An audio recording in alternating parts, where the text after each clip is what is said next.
Hey everyone, welcome back to another quick and interesting tutorial where in this quick tutorial I'm going to show you how you can get the voice typing that works directly in your browser. Yes, you don't need any third-party application.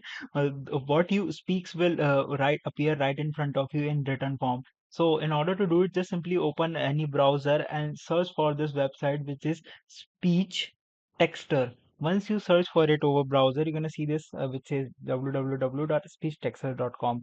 Just simply tap over here and a website will appear right in front of you. Once you hit this icon, once you hit this record icon, a mic icon, it will start recording, and all the things that you say over your microphone will appear right in front of you.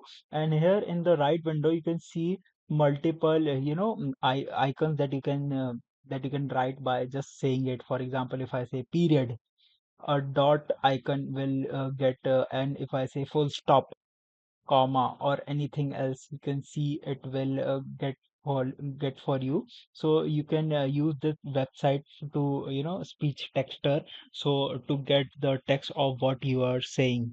Here you can see the all the text have been generated with all the full stops, the commas, and everything else. All right, so that's it for this video. I hope this video will be very helpful for you. Make sure to hit the like button and subscribe button for more such informative and quick tutorials. See you in the next one. Take care.